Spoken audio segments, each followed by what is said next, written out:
The United States aids Ukraine and her people so that we can fight Russia over there and we don't have to fight Russia here. Welcome to Keith Knight Don't Tread on Anyone and the Libertarian Institute. This is an article by Ted Galen, Carpenter. Many predicted NATO expansion would lead to war. Those warnings were ignored. It has long been clear that NATO expansion would lead to tragedy. We are now paying the price for the U.S.'s arrogance. Russia's military offensive against Ukraine is an act of aggression that will make already worrisome tensions between NATO and Moscow even more dangerous. The West's new Cold War with Russia has turned hot. Vladimir Putin bears primary responsibility for this latest development, but NATO's arrogant, tone-deaf policy toward Russia over the past quarter century deserves a large share as well. Analysts committed to a U.S. foreign policy of realism and restraint have warned for more than a quarter century that continuing to expand the most powerful military alliance in history toward another major power would not end well. The war in Ukraine provides definitive confirmation that it did not. Thinking through the Ukraine crisis, the causes, it would be extraordinarily difficult to expand NATO eastward without that actions being viewed by Russia as unfriendly. Even the most modest schemes would bring the alliance to the borders of the old Soviet Union. Some of the more ambitious versions would have the alliance virtually surround the Russian Federation itself.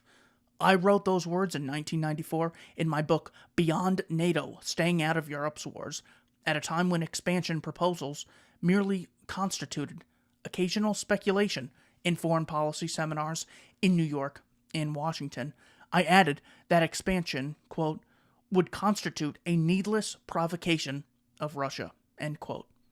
What was not publicly known at the time was that Bill Clinton's administration had already made the fateful decision the previous year to push for including some former Warsaw Pact countries in NATO. The administration would soon propose inviting Poland, the Czech Republic, and Hungary to become members, and the U.S. Senate approved adding those countries to the North Atlantic Treaty in 1998. It would be the first of several waves of membership expansion. Even that first stage provoked Russian opposition and anger. In her memoir, Madeleine Albright, Clinton's Secretary of State, concedes that Russian President Boris Yeltsin and his countrymen were strongly opposed to enlargement, seeing it as a strategy for exploiting their vulnerability and moving Europe's dividing line to the east, leaving them isolated.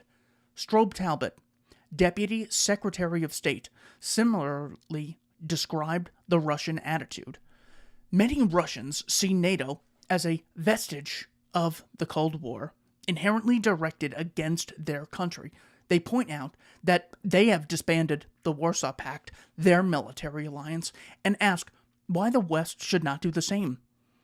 It was an excellent question, and neither the Clinton administration nor its successors provided even a remotely convincing answer. George Kennan, the intellectual father of America's containment policy during the Cold War, perceptively warned in a May 1998 New York Times interview about the Senate's ratification of NATO's first round of expansion would set in motion. I think it is the beginning of a new Cold War, Kennan stated. I think the Russians will gradually react quite adversely, and it will affect their policies. I think it is a tragic mistake. There is no reason for this whatsoever. No one was threatening anybody else. Kennan also wrote to the New York Times in 1997, expanding NATO would be the most fateful error of American policy in the entire post-Cold War era. Such a decision may be expected to inflame the nationalistic, anti-Western, and militaristic tendencies in Russian opinion, to have an adverse effect on the development of Russian democracy, to restore the atmosphere of the Cold War to East-West relations, and to impel Russian foreign policy in directions decidedly not to our liking. He was right, but U.S. and NATO leaders proceeded with new rounds of expansion including the provocative step of adding the 3 Baltic republics. Those countries not only had been part of the Soviet Union, but they had also been part of Russia's empire during the Tsarist era. That wave of expansion now had NATO perched on the border of the Russian Federation. Moscow's patience with NATO's ever more intrusive behavior was wearing thin. The last reasonably friendly warning from Russia that the alliance needed to back off came in March 2007, when Putin addressed the annual Munich Security Conference. NATO has put its frontline forces on our borders, Putin complained. NATO expansion represents a serious provocation that reduces the level of mutual trust, and we have the right to ask, against whom is this expansion intended? And what happened to the assurances our Western partners made after the dissolution of the Warsaw Pact? In his memoir, Duty, Robert M. Gates, who served as Secretary of Defense in the administrations of both George W. Bush and Barack Obama, stated his belief that, quote, the relationship with Russia has been badly mismanaged after George H.W. Bush left office in 1993. Among other missteps, U.S. agreements with the Romanian and Bulgarian governments to rotate troops through these bases in those countries was a needless provocation. In an implicit rebuke to the younger Bush, Gates asserted that trying to bring Georgia and Ukraine into NATO was truly overreaching. That move, he contended, was a case of recklessly ignoring what the Russians considered their own vital national interest. The following year, the Kremlin demonstrated that its discontent with NATO's continuing incursions into Russian security zones had moved beyond verbal objections.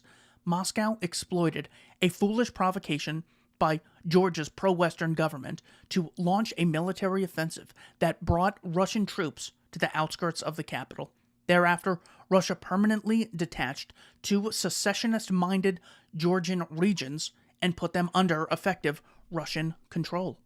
Western, especially U.S. leaders, continued to blow through red warning light after red warning light, however. The Obama administration's shockingly arrogant meddling in Ukraine's internal political affairs in 2013 and 2014 to help demonstrators overthrow Ukraine's elected pro-Russia president was the single most brazen provocation, and it caused tensions to spike. Moscow immediately responded by seizing and annexing Crimea, and a new Cold War was underway with a vengeance. Could the Ukraine crisis have been avoided? Events during the past few months constituted the last chance to avoid a hot war in Eastern Europe. Putin demanded that NATO provide guarantees on several security issues. Specifically, the Kremlin wanted binding assurances that the alliance would reduce the scope of its growing military presence in Eastern Europe and would never offer membership to Ukraine. He backed up those demands with a massive military buildup on Ukraine's borders, also Russia's border. The Biden administration's response to Russia's quest for meaningful Western concessions and security guarantees was tepid and evasive. Putin then clearly decided to escalate matters.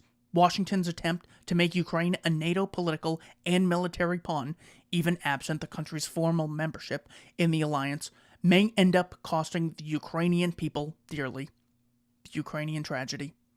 History will show that Washington's treatment of Russia in the decades following the demise of the Soviet Union was a policy blunder of epic proportions. It was entirely predictable that NATO expansion would ultimately lead to a tragic, perhaps violent, breach of relations with Moscow. Perceptive analysts warned of the likely consequences, but those warnings went unheeded. They are now paying the price for U.S. foreign policy establishments' myopia and arrogance. The author of the article again is Ted Galen Carpenter, Senior Fellow at the CATO Institute. Here is the current offer that the Kremlin has on the table. This is according to very reliable source, Moscow reporter for ABC News, Patrick Ravel. He says, the Kremlin has announced its demands for ending the war in Ukraine. 1. Ukraine must change its constitution to guarantee it won't join any blocs, i.e. NATO or the European Union. 2. Must recognize Crimea as part of Russia, which they allegedly already voted for years ago. And also, they must recognize the eastern separatist regions as independent. This is the Donbass region that has been at war with the current Ukrainian government and Azov battalion force since 2014. So this is very realistic. There's no need for a war, let alone a world war, or NATO involvement, or American involvement. Finally, this clip is from a gentleman named John Mearsheimer, an American political scientist and international relations scholar. The clip is from 2015, after the Ukrainian coup, where the democratically elected Viktor Yanukovych, president of Ukraine, was overthrown. But I actually think that what's going on here is that the West is leading Ukraine down the primrose path. And the end result is that Ukraine is going to get wrecked. And I believe that the policy that I'm advocating, which is neutralizing Ukraine and then building it up economically and getting it out of the competition between Russia on one side and NATO on the other side, is the best thing that could happen to the Ukrainians. What we're doing is encouraging the Ukrainians to play tough with the Russians. We're encouraging the Ukrainians to think that they will ultimately become part of the West, because we will ultimately defeat Putin and we will ultimately get our way. Time is on our side. And of course, the Ukrainians are playing along with this. And the Ukrainians are almost completely unwilling to compromise with the Russians and instead want to pursue a hardline policy. Well, as I said to you before, if they do that, the end result is that their country is going to be wrecked. And what we're doing is, in effect, encouraging that outcome. I think it would make much more sense for us to work to create a neutral Ukraine. It would be in our interest to bury this crisis as quickly as possible. It certainly would be in Russia's interest to do so. And most importantly, it would be in Ukraine's interest to put an end to the crisis. Thank you.